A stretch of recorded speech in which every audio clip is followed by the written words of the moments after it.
Okay, so இப்போ வந்து points டேபிள்ல இருந்து ஒரு கேள்வி மகேந்திரன் கிட்ட. பாயிண்ட்ஸ் டேபிள்ல ஆர்சிபி குவாலிஃபைட் ஆயிடுச்சு, ஜிடி வந்து 16 பாயிண்ட், ஜிடிக்கு இன்னும் ஒரு மேட்ச் இருக்கு, அது நம்ம கூட இருக்கு.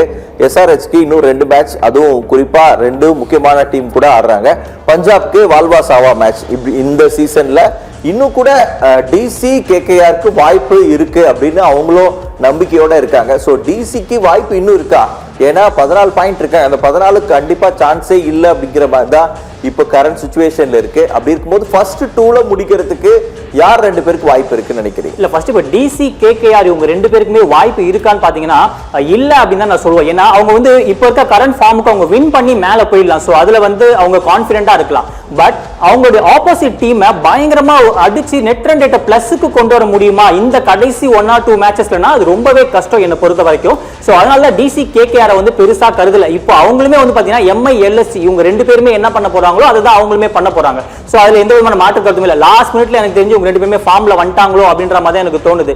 பெட்டர் இது கொஞ்சம் மேல போய் அவங்க பண்ணியிருந்துக்கலாம். அதாவது கேகேஆர் ஸ்டார்டிங்ல 6 மேட்ச்மே லாஸ் பண்ணாம அதுல ஒரு 1 or 2 மேட்சஸ் வின் பண்ணியிருந்தாங்கன்னா அவங்களுக்கு இப்போ ஒரு வாய்ப்பு கிடைச்சிருக்கும். டிசி நிறைய க்ளோஸ் மேட்சஸ் வந்து அவங்க வந்து லாஸ் பண்ணாங்க. சோ அந்த மேட்சஸ்ல ஒரு 1 or 2 மேட்சஸ் ஜெயிச்சிருந்தா கூட அவங்களுக்கு இப்போ ஒரு வாய்ப்பு இருந்திருக்கும். சோ பெட்டர் இவங்க 2 பேருமே வந்து பாத்தீங்கன்னா மும்பை எல்எஸ்சிக்கு ஈக்குவலா தான் நான் வச்சு பாக்குறேன். சோ இப்போ ஆர்சிபி கூட யார் வந்து மேல வந்து டாப் 2ல இருப்பாங்கன்னு பாத்தீங்கன்னா டெஃபினட்டா நான் ஜிடி தான் சொல்லுவேன். இதுக்குமே காரணம் கரண்ட் ஃபார்ம் தான் என்னை பொறுத்த வரைக்குமே.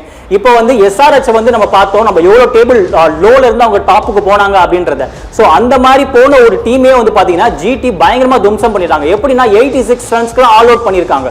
சோ இந்த மாதிரி வந்து அவங்களுடைய டீமை வந்து பயங்கரமா செட் பண்ணிருக்காங்க. பேட்டிங்கா இருக்கட்டும், மிடில் ஆர்டர் இருக்கட்டும், ஆல்ரவுண்டர் ஸ்பாட் அண்ட் பவுலிங், இந்த மாதிரி பயங்கரமா அவங்க வந்து செட் பண்ணிருக்கிறதுனால எனக்கு டாப் 2ல எனக்கு தெரிஞ்சு ஆர்சிபி அண்ட் ஜிடி பயங்கரமா நெயில் பண்ணுவாங்க.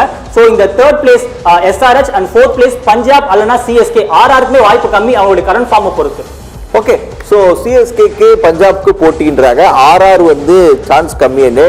ஒருவேளை பஞ்சாப் அன்னைக்கு தோத்துட்டா, ஏன்னா நிச்சயமா பஞ்சாப்க்கு வந்து வெற்றி வாய்ப்பு ரொம்ப குறைவு. லாஸ்ட் 5 மேட்ச் தோல்வி அடைஞ்சிருக்கனால அந்த தோல்வி அந்த பிரஷர்ல அவங்க விட்டுருவாங்க அப்படிங்கிறது தான் என்னுடைய கருத்து. ஆனா பார்க்கலாம் என்ன நடக்க போகுதுன்னு.